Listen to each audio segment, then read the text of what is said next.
So let's talk about hacking versus ethical hacking. Now, as I travel around, I'm that annoying guy in the airplane that introduces himself and says things like, so where are you going? What do you do for a living? And usually comes back around where they say, so what do you do for a living, Dale? And I tell them I'm an instructor, I'm a trainer, and I train different types of technologies. And when we get around to the ethical hacking, they kind of look at me like, really, ethical hacking? That sounds like an oxymoron. And I kind of see that, but you have to understand or have a good definition of what hacking is. So let's talk about that for a second.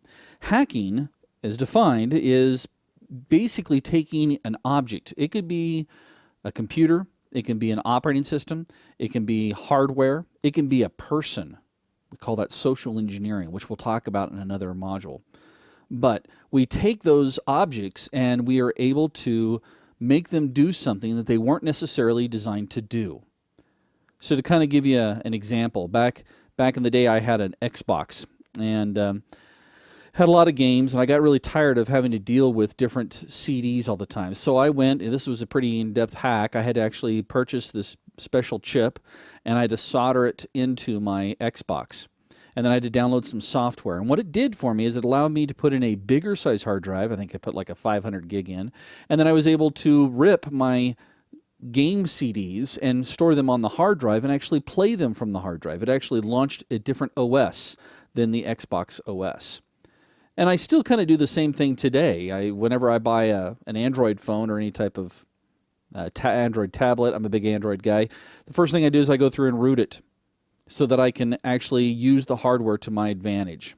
Now, I would consider that ethical hacking. Some people might have questioned that. I know a lot of manufacturers have tried to stop people from doing it. Recent court cases have come out and said, you know what? Basically, the consumer has purchased the product. They can do whatever they want with it. I can tear apart an Xbox if I want to tear it apart. I can smash it into pieces if I want to. So I should be able to make modifications if I want to. And until someone starts giving me a free phone or a free Xbox, I'm going to continue to do those things. But when it comes to the major difference between hacking and ethical hacking, you have to find out, first of all, if what you're doing in any way breaks any type of cyber laws or commits an internet crime.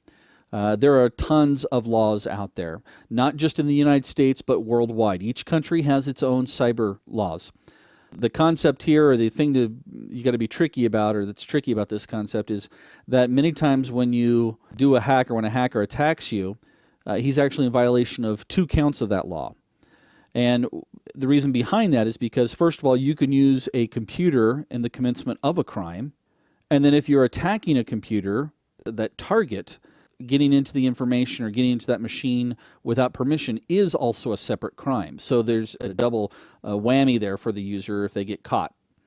So you want to ask yourself, is the thing that I'm about to do, let's say that you learn something really fun and interesting during these modules, you learn how to go through and do an SQL injection.